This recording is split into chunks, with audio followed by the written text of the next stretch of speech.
আসসালামু আলাইকুম ওয়া রাহমাতুল্লাহি ওয়া বারাকাতুহু। নাহমাদু ওয়া নুসাল্লি আলা রাসূলিল কারীম, আম্মা বাদ। ফাআউযু বিল্লাহি মিনাশ শাইতানির রাজীম। বিসমিল্লাহির রাহমানির রাহিম। ওয়া লা তাকরাবুজ জিনা। সাদাকাল্লাহুল আলিয়্যুল আযীম। ইসলামী আন্দোলন বাংলাদেশ ঢাকা মহানগর কর্তৃক আয়োজিত আজকে এই সম্মেলনের সম্মানিত সভাপতি, ওলামায়ে কেরাম, নেতৃবৃন্দ, সর্বস্তরের জনগণ ভাইয়েরা আমার, ধর্ষণের বিরুদ্ধে আন্দোলন চলছে। আল্লাহ পাকের শুকর, আইন প্রণয়ন হয়েছে। কিন্তু প্রশ্ন হলো এই, বিশ্বের বহু দেশেই ধর্ষণের বিরুদ্ধে আইন আছে, নাই তা নয়, কিন্তু ধর্ষণ কি বন্ধ হচ্ছে? এর কারণ খুঁজতে হবে। আমরা কেউ মনে করি নগ্ন পোশাক ধর্ষণের জন্য দায়ী নয়। আলোচনা চলতেছে, টকশোর মধ্যে আলোচনা চলতেছে, যুক্তি চলতেছে। ধর্ষণ কেন হয়? আমরা একে অপরকে বিভিন্ন যুক্তি পেশ করতেছি, কোরআনও যুক্তি পেশ করছে।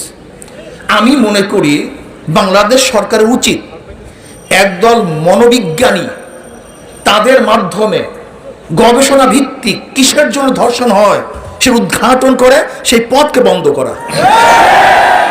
মনোবিজ্ঞানী বাংলাদেশে আছে। যদি নগ্ন পোশাক পুরুষদেরকে উত্তেজিতই না করে তাহলে এই পোশাক দায়ী না। আর যদি মনোবিজ্ঞানীরা বলে না এই পোশাক পুরুষদের উত্তেজিত করে, তাহলে নগ্ন পোশাক দায়ী হবে। দেখেন, আজকে আপনি ভারতের যার দিকে তাকানো যায় না এমন সিনেমাও চালু রাখবেন আর ধর্ষকদের ফাঁসির আইন করবেন। আমি তো মনে করি জানি না কত পুরুষ যেন এই ফাঁসির ঝুলতে থাকে। আমার মায়া লাগে। আপনি একজনকে বাঘের মুখে ঠেলে দিবেন আর বাঘকে বলবেন খবরদার আক্রমণ করবা না, এটা ইনসাফ হতে পারে না। বরং বাঘের থেকে দূরে রেখে তারপর বাঘের থেকে বাঁচতে হবে। আজকে ধর্ষণ আইন হয়েছে, কিন্তু আমি অনুরোধ করব অপপ্রয়োগ যেন না হয়। এদেশে নারী নির্যাতনের খুব শক্ত আইন আছে, কিন্তু দেখা যায় গবেষণায় 90% নারী নির্যাতনের মামলা সব মিথ্যে মামলা। এটা হয়রানির জন্য করা হয়েছে। কেন? বাংলাদেশে নারী নির্যাতনের আইন খুবই কঠোর, 3 মাসে জামিনই হবে না।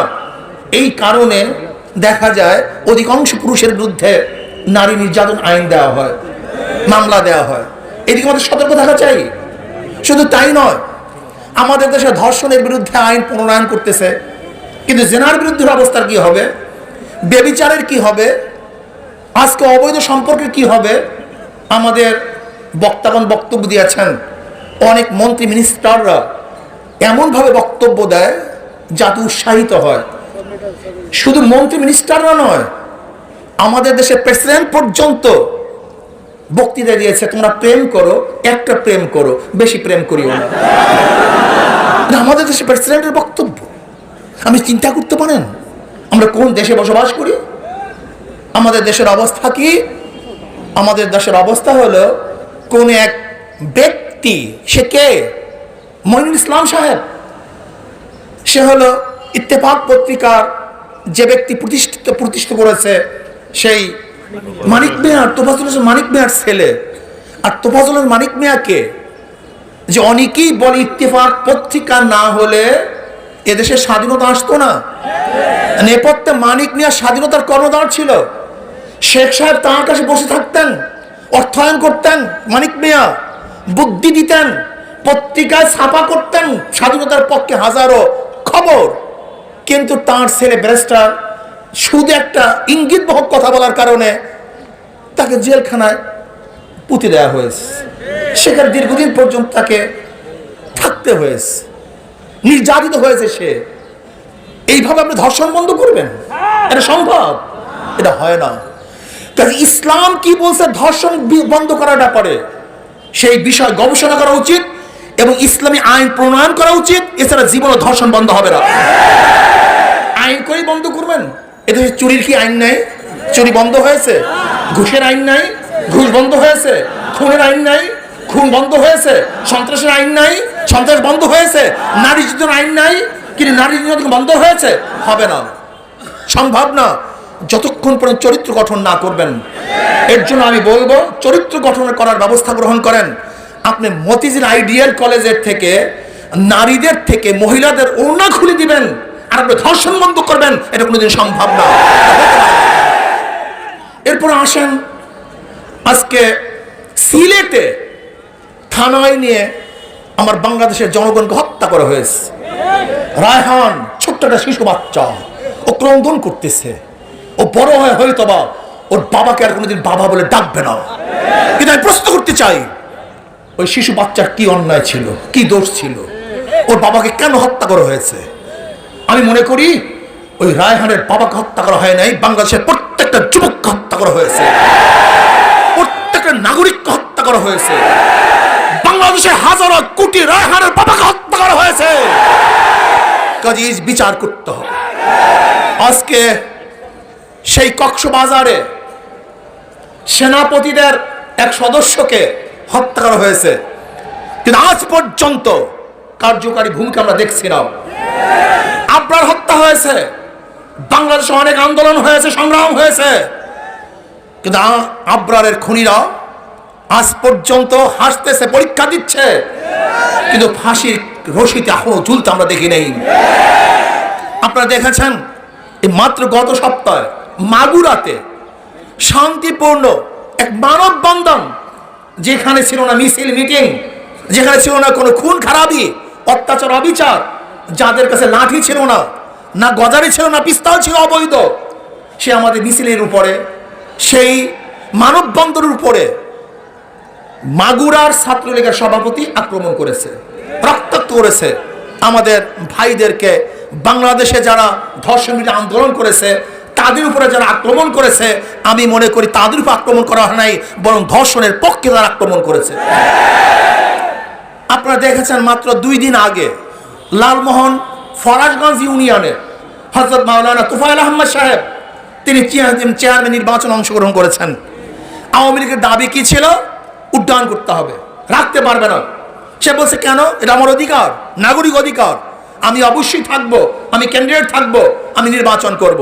কিন্তু সেই ব্যক্তিকে পিটিয়ে রক্তাক্ত করে আজ তোফায়েল সাহেব হসপিটালে মৃত্যুর মুখোমুখি হয়েছেন। ইসলামী আন্দোলন ক্যান্ডিডেট ছিল, হাত পাকার ক্যান্ডিডেট তুফাইল আহমদ সাহেব। আমি সরকারকে বলবো, একদিকে আপনি গুন্ডা বাহিনী পালবেন আর দেশকে সন্ত্রাস মুক্ত করবেন, এটা কোনোদিন সম্ভব না। আপনি ধর্ষক পালবেন আর ধর্ষক পেলে আপনি দেশকে ধর্ষণ বন্ধ করবেন, এটা কোনোদিন সম্ভব না। আর আমরা অনেকেই মনে করি সরকার পরিবর্তন, সরকার পরিবর্তন, সরকার পরিবর্তনের প্রয়োজন আছে, কিন্তু কাকে সরকার নিয়ে আসবেন এটা দেখার প্রয়োজন আছে। বিএনপির আমলে ধর্ষণ হয়েছে, জাতীয় পার্টির আমলে ধর্ষণ হয়েছে, বিগত সরকারগুলির আমলে ধর্ষণ হয়েছে। এরা ধর্ষণকে প্রতিরোধ করতে পারবে না, বরং এমন এক সরকার বসাতে হবে যারা ধর্ষণ করে না এবং ধর্ষণের প্রতিবাদ করবে, ধর্ষণকে বন্ধ করবে। সেই সরকার ইসলামী সরকার, সেই সরকার ইসলামী সরকার। আপনারা দেখেছেন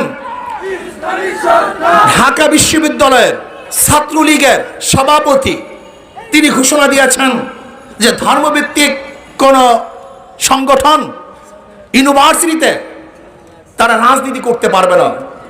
আমি ওই হিন্দু বেচারাকে বলবো, ছাত্রলীগের সভাপতি সাহেব, আপনি দেশটাকে কি মনে করছেন? দিল্লি মনে করছেন নাকি? এটাকে ভারত মনে করছেন নাকি? এটা নব সলিমুল্লাহ ইউনিভার্সিটি, এটা বাংলাদেশের 92% মুসলমানদের দেশের ইউনিভার্সিটি। এই ইউনিভার্সিটি গড়ছে মুসলমান, জায়গা মুসলমানদের, হিন্দুরা বাধা দিয়েছে। কাজী ইউনিভার্সিটিতে কোন ধর্মভিত্তিক সংগঠনকে কেউ যদি বাধা প্রদান করে, ওর আঙ্গুল ভেঙে হয়ে হবে, হাত ভেঙে হয়ে হবে, চক্ষু পেয়ে যাবে ইনশাআল্লাহ। প্রিয় ভাইয়ের আমার, আজকাল ধর্ষক বিরোধী আন্দোলন চলতেছে, এইভাবে ধর্ষণ বিরোধী আন্দোলন করলে হবে না। আমরা সবাই আমাদের সবাইকে মাঠে নামতে হবে, ঐক্যবদ্ধ আন্দোলন করতে হবে, সংগ্রাম করতে হবে, গোটা বাংলাদেশকে অবরোধ করতে হবে। যদি যদি আমরা অবরোধ করতে পারি, আন্দোলন করতে পারি, তাহলে ধর্ষণ মুক্ত এক বাংলাদেশ আমরা দেখতে পারবো, খুনি মুক্ত এক বাংলাদেশ আমরা দেখতে পারবো, আমরা জেনা মুক্ত এক বাংলাদেশ দেখতে পারবো। আজকে ধর্ষণের বিরুদ্ধে আন্দোলন চলবে, কিন্তু জেনা বেবিচার চলবে, তাও হতে পারে না। একজন মেয়ের সাথে সম্পর্ক থাকে, যতদিন পর্যন্ত সম্পর্ক থাকে খুবই ভালো, যখন সম্পর্ক নষ্ট হয়ে যায় অমনি গিয়ে সেই মেয়ে ধর্ষণের মামলা আটে। এই সমস্ত ফাইজলামি চলতে পারে না, চলতে দেওয়া হবে না। কাজে ধর্ষণ বন্ধ করুন, জেনা ব্যভিচার বন্ধ করুন, খুন বন্ধ করুন এবং সন্ত্রাস বন্ধ করুন। আর দ্রব্যমূল্যের যে ঊর্ধ্বগতি চলতেছে, এইভাবে একটা দেশ চলতে পারে না। হু হু করে গতকালকে এক দাম, আজকে আর এক দাম, যা ক্রয় ক্ষমতার ঊর্ধ্বে চলে যায়। আমরা বিশ্বাস করি স্থিতিশীল সরকার যতদিন পর্যন্ত না আসবে ততদিন পর্যন্ত দেশ স্থিতিশীল হবে না। কাজে আল্লাহ পাক রব্বুল আলামিন আমাকে এবং আমাদের সবাইকে এই আন্দোলন সংগ্রাম করার